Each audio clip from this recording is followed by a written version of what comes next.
Hello everyone, welcome to our YouTube channel Shiksha Alliance.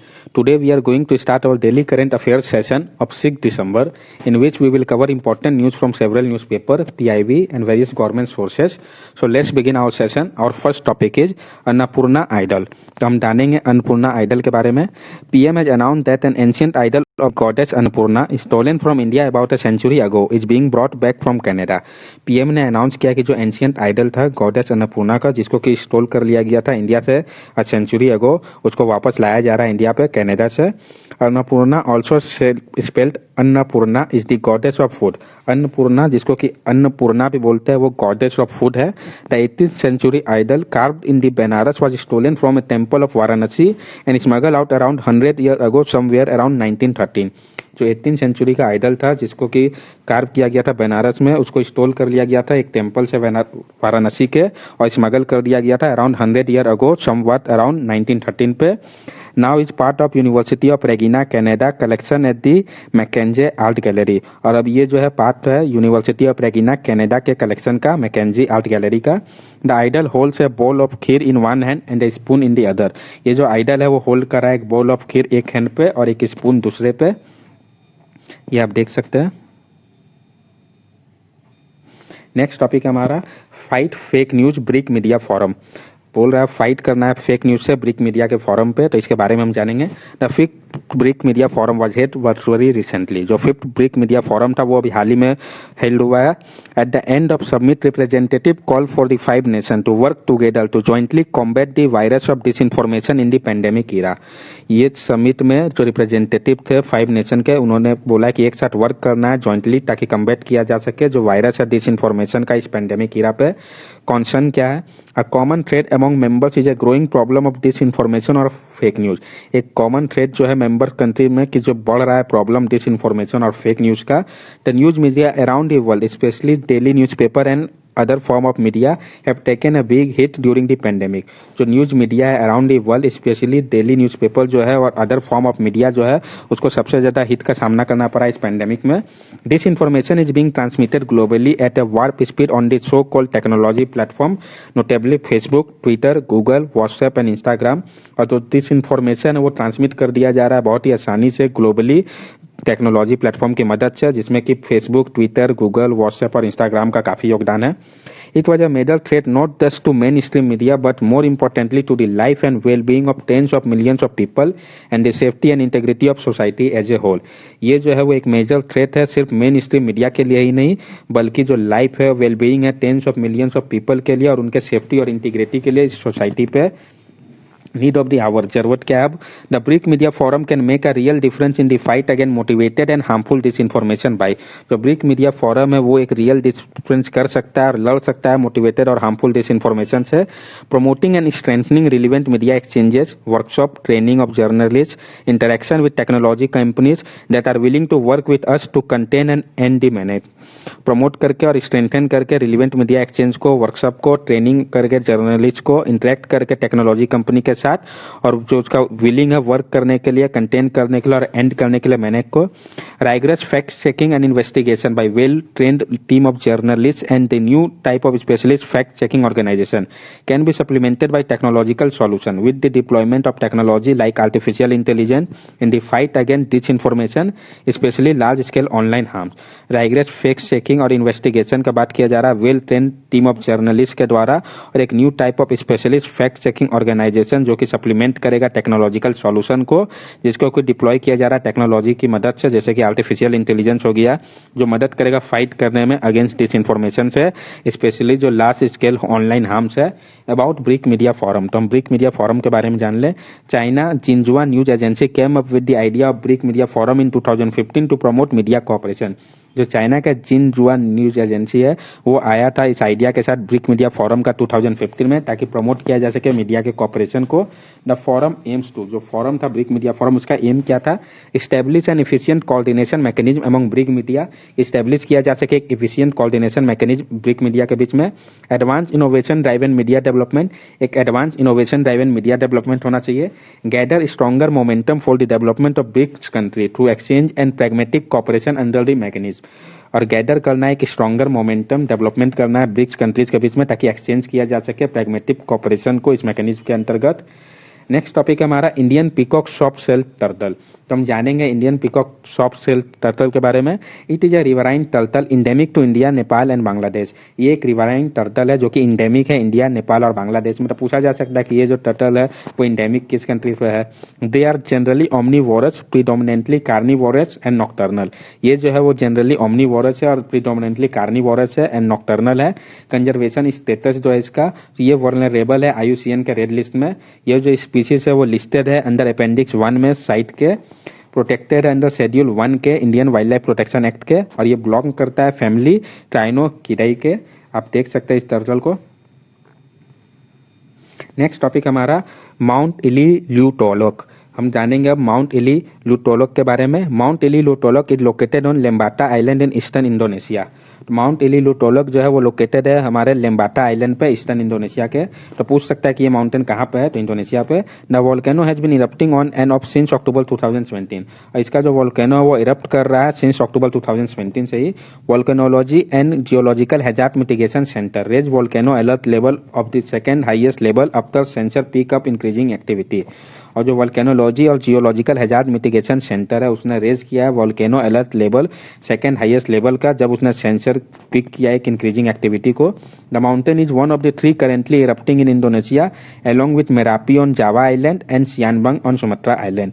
ये जो mountain है वो one of the 3 currently erupting island है Indonesia का।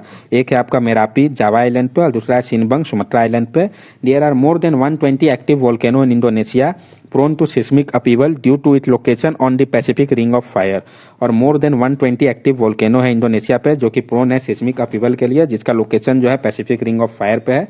नेक्स्ट टॉपिक है हमारा premature membership of RCEP would not serve Indian interest. जो premature membership होगा RCEP का वो नहीं सर्व करेगा इंडिया के इंटरेस्ट को। By joining RCEP India would have further risk of flood of cheap Chinese import in sector like electronic. जो India अगर ज्वाइन करता है RCEP को तो वो क्या है फर्दर रिस्क में जाएगा, फ्लडिंग हो जाएगा चीप चाइनीज इंपोर्ट का इलेक्ट्रॉनिक सेक्टर पे। India has tried and failed to win substantial concession in the area like work visa for IT information technology enable service. India ने काफी कोशिश किया लेकिन वो फेल कर गया, जीत नहीं पाया सब्सटेंशियल कॉन्सेंसस एरिया पे, जैसे कि work visa information technology enable service के फील्ड पे। 2 of India's proposal and RCEP business travel card and RCEP service supplier card fail to find favour with a majority of the bloc member. जो 2 India का proposal था कि एक RCEP business travel card और दूसरा RCEP service supplier card, उसमें वो fail कर गया, कोई उसको फेवर नहीं मिला किसी भी मेजोरिटी ब्लॉक के मेंबर से। Argument in favour of India joining the RCEP। जो आर्गुमेंट है फेवर पे कि इंडिया को ज्वाइन करना चाहिए RCEP के। First argument made it RCEP would have provided an excellent opportunity for Indian firm to get integrated with regional value chain. पहला argument कहता है कि RCEP जो है वो प्रोवाइड करेगा एक एक्सीलेंट अपॉर्चुनिटी इंडियन फर्म को जिससे कि वो इंटीग्रेट कर सकते हैं रीजनल वैल्यू चेन से। However merely joining A trade block does not automatically result in integration with global value chain.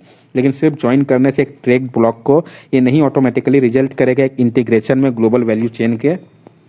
The complex nature of the global production network require a lot of economic and trade policy reform on the document fronts।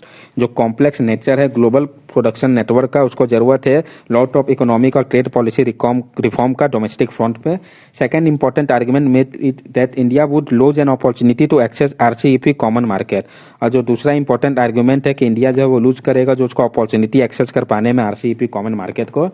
But this argument too does not have much water if India producer are not competitive। लेकिन ये argument का उतना value नहीं होगा अगर Indian producer competitive नहीं होते हैं तो उसमें। competitiveness is driven by factor both within and beyond the control of domestic industry। जो competitiveness है वो ड्राइवन किया जाता फैक्टर से दोनों ही विदिन और beyond the control of domestic industry के। So it would be an over simplification to assume that Indian industry does not have the capability और एपेटाइट टू बी कम्पिटिटिव। इसलिए ये एक सिंप्लीफिकेशन है एज्यूम कर पाना कि जो इंडियन इंडस्ट्री है उसका कैपेबिलिटी व एपेटाइट नहीं है कि वो कम्पिटिटिव हो तुरंत। Often global competitiveness inside factory gate diluted by cost borne outside those gate. और जो ग्लोबल कम्पिटिटिवनेस होता है वो क्या होता है इनसाइड फैक्ट्री गेट के क्या होता है डाइल्यूट किया जाता है by cost borne outside those gate. जो कॉस्ट बॉर्न किया जाता है उस गेट के बाहर पास्ट डाटा सजेशन, जो पुराना डाटा वो क्या सजेस्ट कर रहा है। India merchandise export grew at an annual rate of more than 18% between 2000 to 2001 and 2010 to 2011 which was largely a pre FTA period. India का जो मर्केंटाइज एक्सपोर्ट था वो ग्रो किया था annual rate of more than 18% 2000 से 2001 के बीच में और 2010 से 2011 के पीरियड में, जो कि largely pre free trade agreement का पीरियड था। उस समय इंडिया का इतना अच्छा ग्रोथ था। In this period India activated only 2 free trade agreement with Sri Lanka and Singapore, और इस पीरियड में इंडिया ने सिर्फ एक्टिवेट किया था 2 फ्री ट्रेड एग्रीमेंट सिंगापुर और श्रीलंका के साथ। India join the free trade agreement in a big way from 2010 onward, और इंडिया ने ज्वाइन किया एफटीए 2010 के बाद से ज्यादा लोग कंट्रीज से। It operationalized big trade agreement with 10 nation association of Southeast Asian nation, Japan, Korea and separately with Malaysia। इतने operationalized big trade agreement किया जो 10 नेशन थे association of south east Asian nation के, उनके साथ, जापान के साथ, कोरिया के साथ और सेपरेटली मलेशिया के साथ। However, despite this still India could realize annual mercantile export growth of only 2.5% between 2010 and 11 and 2019-20। लेकिन इतना करने के बाद भी इंडिया का जो एनुअल मर्केंटाइज एक्सपोर्ट ग्रोथ था वो सिर्फ 2.5% ही बढ़ पाया 2010 से 11 और 1920 पे। This disappointing performance show that FTA are not conducive for export। ये जो disappointing performance है ये बताता है कि फ्री ट्रेड एग्रीमेंट जो है ये केवल नहीं है कंस्यूटिव एक्सपोर्ट के लिए। इससे हम क्या कंक्लूजन निकाल सकते हैं। While RCEP में theoretically offer India new opportunity for export and integrated with Pan-Asian production network, we have a lot of work to do internally before we are in a position to make the most of free trade deals। जो RCEP है वो हो सकता है theoretically offer करे India को new opportunity export के लिए और इंटीग्रेट करे पेन एशियन प्रोडक्शन नेटवर्क में, लेकिन हमारे पास बहुत सारे वर्क है इंटरनेशनली जो कि हम लोग को मदद करेगा most of the free trade deal करने पे। नेक्स्ट टॉपिक है हमारा closing the communication gap with the farmer. कि क्लोज करने के बाद जो कम्युनिकेशन गैप है, जो फार्मर के साथ जो कम्युनिकेशन गैप का क्लोजिंग है, इसके कारण जो इतना प्रॉब्लम हुआ वो समझेंगे हम। फार्मर है protested against the recently enacted farm law by convening on Delhi highway connected to neighbouring state. Farmer ने प्रोटेस्ट किया है रिसेंटली इनेक्टेड फार्म लॉ के खिलाफ कन्वर्ज करते हुए दिल्ली हाईवे को, जो कि कनेक्टेड है नेबरिंग स्टेट से।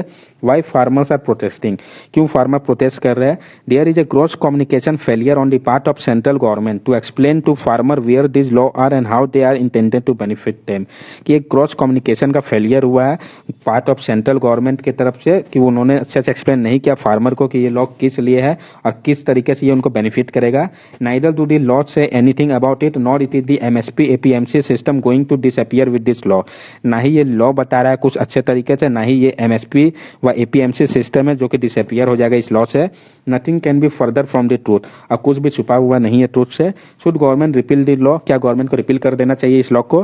Punjab farmer leader including 2 major political party demand repeal of this law. Punjab का जो फार्मर लीडर है और साथ में 2 मेजर पॉलिटिकल पार्टी डिमांड करे कि रिपील करना चाहिए इस लॉ को।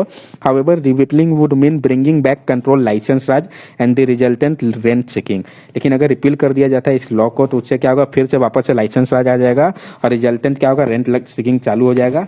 Milk, poultry, fishering etcetera don't go through the mandi system and their growth rate are 3 to 5 time higher than rate of wheat and rice. जो मिल्क है, पोल्ट्री है, fishery etcetera है, ये मंडी सिस्टम के द्वारा नहीं जाता, उसके बावजूद इसका ग्रोथ रेट जो 3 से 5 टाइम हायर है वेट एंड राइस के कंपैरिजन में। Overall almost 90% of the agri produce is sold to the private sector, और जो 90% है एग्री प्रोड्यूस का वो सोल्ड किया जाता है प्राइवेट सेक्टर को। Should the government make MSP legally binding, क्या जो है गवर्नमेंट वो एमएसपी को लीगली बाइंडिंग करेगा। Another demand is making the MSP statutory and legally binding even on the private sector। और जो दूसरा डिमांड है वो किया जा रहा है कि MSP को स्टैट्यूटरी और लीगली बाइंडिंग बनाया जाए प्राइवेट सेक्टर के भी ऊपर। This is impractical as there are 23 commodities for which MSP are announce. ये इम्प्रैक्टिकल है क्योंकि 23 कमोडिटीज है जिसके लिए MSP को अनाउंस किया जाता है, लेकिन एक्चुअल प्रैक्टिस में सिर्फ वेट और राइस को ही इंजॉय है MSP का इन ए मीनिंगफुल मैनर पे, और वो भी सिर्फ 6 to 7 स्टेट में।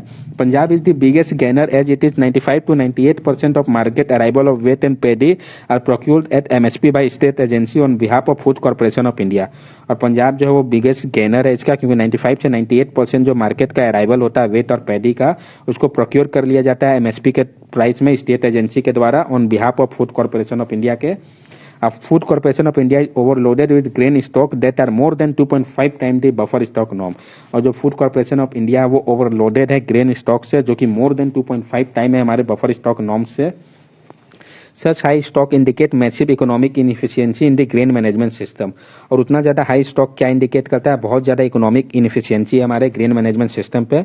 If the government can not cope up with the excess production of just wheat and rice in any meaningful way, think how it will handle 23 commodities under MSP.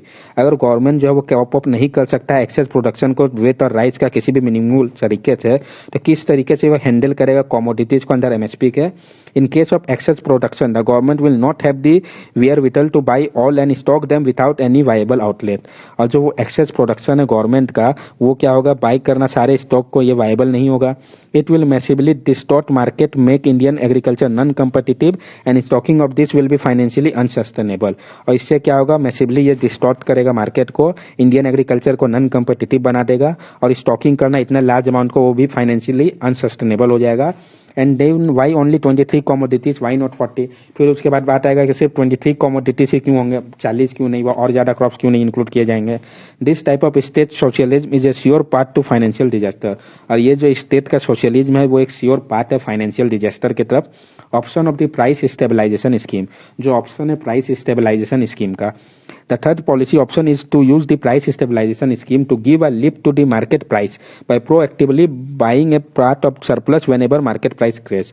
तो third policy है option जो कि use किया जा रहा है वो price stabilisation scheme है, जो कि देता है लाइफ मार्केट प्राइस को प्रोएक्टिवली बाई करके, जो पार्ट है सरप्लस का, जब भी मार्केट प्राइस क्रैश करता है। It can be done directly by NAFED type agency that are already active in the case of pulses and oilseed। और ये जो है वो डायरेक्टली करना चाहिए NAFED टाइप एजेंसी से, जो कि पहले से ही वो एक्टिव है in case of pulses and oilseed के केस में। Farmer can use commodity derivative exchange where farmer can buy put option at MSP before they even sow their crops, and if the market prices at the time of harvest turn out to be below MSP, government can compensate them partially for the lower market price। और farmer जो है वो use कर सकते हैं commodity derivative exchange को जब farmer by करेंगे पुट ऑप्शन एमएसपी पे, बिफोर, जब वो शो करेंगे क्रॉप्स के उसके पहले ही। और अगर मार्केट प्राइस जो है हार्वेस्ट के समय पे वो बिलो एमएसपी हो जाएगा तो गवर्नमेंट को उनको कंपनसेट करना चाहिए पार्सली लोअर मार्केट प्राइस के लिए। Decentralise MSP, let the state decided. जो डिसेंट्रलाइज एमएसपी है, स्टेट को डिसाइड करने की बात की जा रही है। जो चौथा ऑप्शन है टोटली डिसेंट्रलाइज करने की बात की गई है, एमएसपी को, प्रोक्योरमेंट को, स्टॉकिंग को और पब्लिक डिस्ट्रीब्यूशन सिस्टम को। MSP and procurement exist basically to support farmer for supplying grain to the FCI to feed into the PDS. जो एमएसपी और प्रोक्योरमेंट है वो एग्जिस्ट करता है, बेसिकली सपोर्ट करता है फार्मर को, सप्लाई करने में मदद करता है ग्रेन्स को एफसीआई पे, ताकि वो फीड कर सके पीडीएस को। So the whole money on food subsidy can be allocated to state on the basis of their share in all India poverty proportion of vulnerable population, all India weight and rice production, all India procurement of waste and rice etc। ये जो whole money है food subsidy का उसको allocate किया जाता है state के द्वारा ऑन द बेसिस ऑफ जो उसका शेयर है ऑल इंडिया पॉवर्टी पॉपुलेशन का, वल्नरेबल पॉपुलेशन के लिए, all India wheat rice production का, all India procurement of wheat and rice का etcetera. A step further could include another ₹1 lakh crore of fertilizer subsidy and free up fertilizer prices from any control। और दूसरा step है कि क्या, another 1 lakh crore fertiliser subsidy का free कर दिया जाए फर्टिलाइजर प्राइसेस को पूरे कंट्री के लिए कंट्रोल से। Still further even include another ₹1 lakh से ऑफ मनरेगा, फर्दर इंक्लूड करना चाहिए अनदर ₹1 लाख मनरेगा के लिए भी। Let the finance commission work out a formula for distribution of this ₹3 lakh crore among state based on some tangible performance indicator. और जो फाइनेंस कमीशन है उसको कोई फार्मूला निकालना चाहिए डिस्ट्रीब्यूशन के लिए ₹3 लाख करोड़ का अमॉन्ग स्टेट में कुछ टेंजिबल परफॉर्मेंस इंडिकेटर के अनुसार। And the centre should get off from MSP, PDS, fertiliser subsidy and MNREGA. और सेंटर को फ्री हो जाना चाहिए एमएसपी, पीडीएस, फर्टिलाइजर सब्सिडी और मनरेगा टाइप के स्कीम से।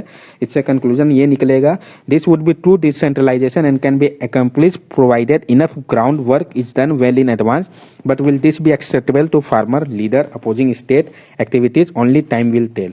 ये जो है वो एक ट्रू डिसेंट्रलाइजेशन होगा, अकम्प्लिश करेगा, प्रोवाइड करेगा इनफ ग्राउंड वर्क जो कि एडवांस में होगा, और ये जो है एक्सेप्टेबल होगा फार्मर के लिए, लीडर के लिए, अपोजिंग स्टेट एनालिस्ट के लिए।